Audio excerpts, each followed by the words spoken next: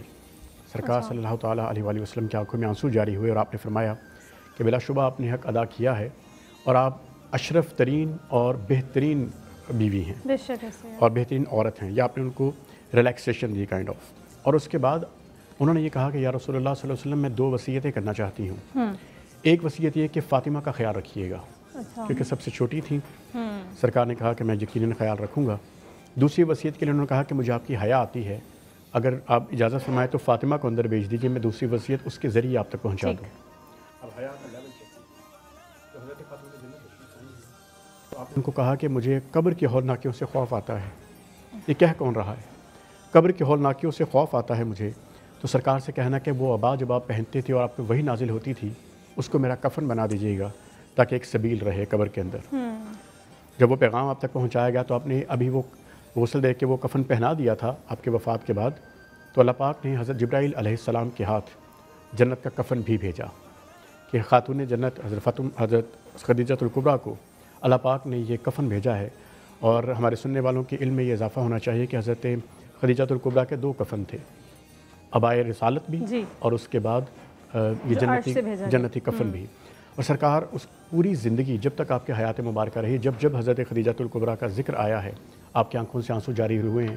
اور یہی وجہ ہے کہ جس سال ان کا انتقال ہوا آپ نے اس سال کو غم کا سال، عام الحزن قرار دیا۔ خانم صاحبہ آپ کو شامل گفتگو کریں ذرا، آج کی خواتین کیا سیکھ سکتی ہیں اور آپ کیا میسج دیں گے اس پلیٹ فارم سے کہ ان کی زندگی سے سیکھتے ہوئے ہم کیسے اپنی زندگیوں کو بہتر کر سکتے ہیں ہر پہلو کو؟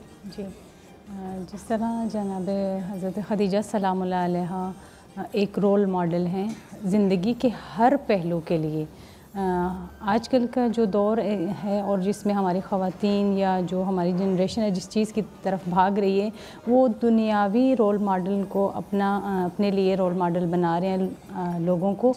اس میں یہ ہوتا ہے کہ یہ جو دنیاوی لوگ ہوتے ہیں اس میں کسی نہ صرف ایک پہلو میں وہ لوگ رول ماڈل بنتے ہیں، لیکن جو حضرت خدیجہ سلام اللہ علیہ ہیں ان کی زندگی ایک مکمل نمونہ حیات ہے تمام خواتین کے لیے۔ صرف اس دور کی خواتین کے لیے نہیں تھا، بلکہ عرب کی خواتین کے لیے نہیں تھا، بلکہ کل دنیا کے لیے، ہر خواتین کے لیے ایک مکمل طور پر جو ہے وہ ضابطۂ حیات بھی ہیں، آئیڈیل بھی ہیں اور ایک بہترین نمونہ ہے۔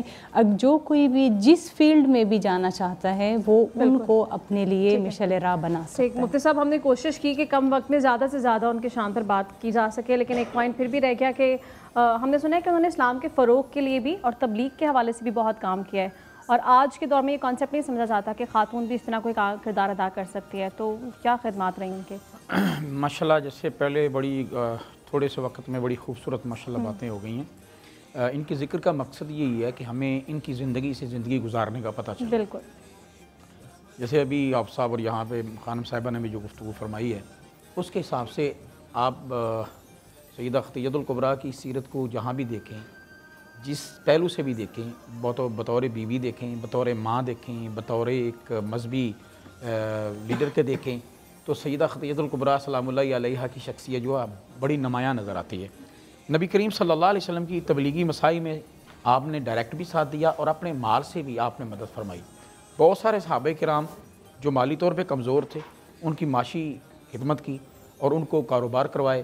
خاص طور پہ نبی کریم صلی اللہ علیہ وسلم کو تبلیغ کے معاملے میں کوئی مالی ضرورت ہوتی تو سیدہ خدیجہ الکبریٰ سلام اللہ علیہا مکمل تعاون فرماتی۔ اس کے علاوہ بھی جو مکے کی قریش کی جو عورتیں تھیں ان تک دین اسلام کی تبلیغ جو ہے نا آپ کے ذریعے پہنچی، اور بہت ساری ایسی طریقے اسلام کی ہستیاں ہیں، خواتین ہیں کہ جن تک دین اسلام سیدہ خدیجہ الکبریٰ صحیح، اور یہ ممکن نہیں ہے کہ ایک نشست میں ہم ان کے شان اقدس پر مکمل تذکرہ کر سکیں۔ ناظرین، ٹرانسمیشن کا وقت اپنے اختتام کو پہنچ چکا ہے، آپ سے اجازت لیں گے، انشاءاللہ آپ سے ملاقات ہوگی وقت سحر